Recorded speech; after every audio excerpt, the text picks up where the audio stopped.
many of you know this already, but I'm going to surprise some of you who do not know that the Alfa Romeo 4C does not come with a manual transmission. It does not. It comes with a dual clutch transmission only, which for those of you that did not know that, I'm sure that's shocking because this car is so pure, so raw, so back to basics. There's basically no insulation, no storage. It's 2,300 pounds. It's a 4-cylinder turbo engine. No power steering. This car is all about handling.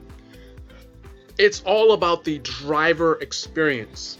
It is one of the ultimate driver's cars. Absolutely beautiful, absolutely exhilarating to drive.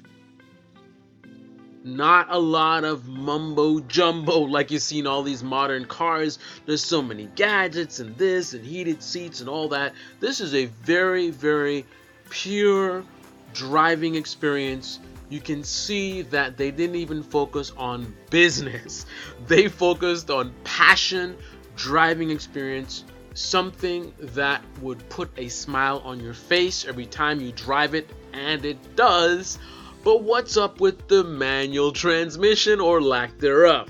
Well, that's a topic that's going to take a lot more time than I have today. We're going to go into that in a future video, so subscribe, click on the like button, smash that bell for that video. But I will leave you with this. The car does not need a manual transmission. I am the hardcore manual transmission guy. I basically have no interest in buying automatic cars. I do, however, make exceptions for extreme cars like the Lamborghini Murcielago, the Aventador, the Gallardo, the Huracan. I'm not really that much of a Ferrari guy, but perhaps they're more aggressive Ferraris. I don't like, for example, cars like the 458, which I think is absolutely beautiful, but it's just not as engaging to drive normally. Now, if you're on a track, that's a whole other story, and that's one of my big complaints with many Ferrari cars. Ferraris belong on the track. Lamborghinis are fun anywhere, anytime. Both brands have very, very beautiful cars. Depends on your personal taste, but absolutely, I've seen lots of Ferraris that are so beautiful. I've seen Lamborghinis that are also so beautiful in a different way. But let's not get sidetracked. I make a few exceptions here and there, but the point is I am the hardcore manual transmission guy. So when I tell you that the 4C does not need a manual transmission, and I also tell you that I, like most people, before driving the car, before experiencing the car, I was like, man, what was Alfa thinking? This car needs a manual transmission. How can you make a car that's such a driver's car, it's so pure, and then you give it this dual clutch transmission? What were they Again, this is a whole nother video for me to go into full detail about it, but I would say, in short, the Alfa Romeo 4C has so much going for it that you do not care, with exceptions. Everybody's different, but I know me personally, and again, me being the hardcore manual guy, and I keep saying that, but I gotta qualify that because I don't want people to think that I'm one of the people who's all about this dual clutch and paddle shifting and, oh, it's faster than manual. I do not care. I laugh every time someone says about how it's faster than a manual. Do not care. All I care about is the driving experience. I care about how much smiles I'm gonna have, how I feel driving the car. It's about the emotion of the driving experience. That is what matters to me, not the fact that it's so much faster than a manual in the shifting times. Now, if the dual clutch or single clutch really sucks and takes away from the driving experience, then that's a problem. But otherwise, do not care. I think the best analogy that I could give you guys is Imagine you're dating a supermodel, right? She got the best body, she's so beautiful, but her taste in shoes, not so much.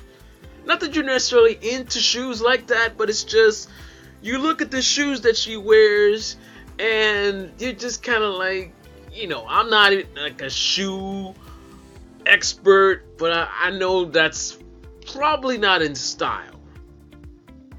That's kind of what it's like. So, yes, I could definitely find some negatives about the dual clutch transmission. It could be better, it could be faster. Sometimes the electronics gets in the way and stops you from shifting. I mean, it's trying to save the engine, but it kind of takes a little bit away from the raw experience. But here's the thing. Just like that supermodel, the fact that her shoes may not be the most fashionable, that is a negative. That is something that you may notice, and it may take away from the experience. But ultimately, you're dating a supermodel. She is hot, she is smart. Well, in this scenario, she's smart, she's hot, she's funny, right? So, do you really care about her shoes? Or are you too busy smiling and having a great time dating a supermodel? That's what the Alfa Romeo 4C is to me.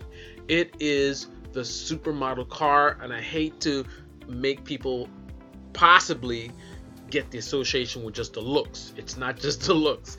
It's the full experience like I gave you. I didn't say she was just beautiful. It's also sense of humor, great personality. So full package.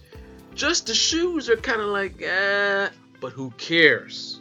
Another example is if you are an Arnold Schwarzenegger fan, his acting is not necessarily the best in terms of complexity of emotions and things like that. He's more the type of guy that just blows things up. But if you're watching that kind of a movie where it's an action movie, yeah, it kind of takes away his acting abilities. But in a nice action film, do you really care? You're watching things blow up, and you're on the edge of your seat, and it's bump, bump, bump. All these things are happening, and you're enjoying the experience.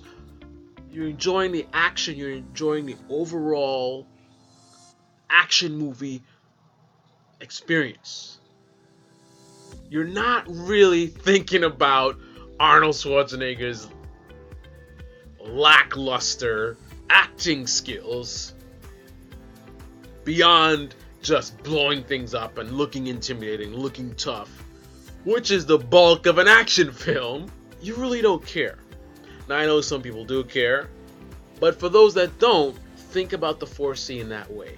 Now, with that being said, if I had a choice after the fact, now that I've experienced the dual clutch, if I had a choice, no cost to me, switch it to a manual. I edited out my pause of deep thought to answer that question. Now, normally that's a question I would quickly answer. It will be an instant yes. Don't need any time to debate. But I honestly had to stop and think for a second, would I really switch it to a manual? And I'm on the fence. I'm leaning slightly towards yes, I would if I had the choice. Now, once again, I love the car. I don't think it's missing a manual transmission. In terms of it's fun, it's engaging, it's got me smiling, it's doing what it's supposed to do in terms of what I want from it, and it's doing it in spades. So having it be a manual transmission on top of that is in some ways being a little bit greedy, but it would enhance the experience. So I want to say I would, but what holds me back is the car is so dedicated, so raw, so pure, that actually having the convenience of going into automatic mode sometimes, I think it kind of helps to balance the car out. Because this car is not about comfort. It's not a GT car. again, it's very, very focused on the driving experience. So that means, depending on the scenario, you're caught up in traffic or things like that, it can be a pain. Now, I avoid those situations as I would in any car. I don't like traffic. I don't care what car I'm in. Whether it's a luxury car or it's an exotic car, I don't care. I don't like traffic. So I avoid traffic the way I always do. But I can't always do that. And for the times where I do have to be in a traffic scenario, having the automatic transmission is a godsend. So I think looking at it from that perspective, it's a tough decision. I feel like I want to get the manual, but then if you do that, then you're really, really putting it deeper into that hole of a one-track minded car. I don't mean, no pun intended. When I say one-track mind, I mean in terms of singularly focused vehicle. You're making it more extreme by giving it a manual transmission. Now, if that's what you're looking for, then great. But for me, considering what it is, it's a tough decision for me to say whether I would swap it out. Now, you look at cars like a Corvette, I don't want to do a clutch. You look at cars like the Camaro, don't want to do a clutch. And we could go on and on and on, car after car. Overwhelming majority of cars, with the exception of extreme vehicles, exotic cars, really high performance cars, really aggressive cars rather, I'm going to want a manual. The cars that I don't mind a manual on are the cars that I don't mind the automatic on are cars that are ridiculous. Aventador, Murciélago, Huracan Performante, maybe even like a Scuderia, or something like an Alfa Romeo 4C. Now, obviously, the Alfa Romeo 4C is extreme in a different way. It's not that super violent, big V12, nothing like that. But it is an extreme car, no doubt. And I'll explain why in more detail in future videos. Anyway, comment below, let me know what you think. Have I convinced you that the Alfa Romeo 4C does not need a manual transmission? Even though I thought it did before I drove it, and a small part of me thinks I would change to a manual if I could. But the fact that it's debatable by someone like me says a lot. This is Carlisle's Picks. Hope you enjoyed the video. And until next episode, be well.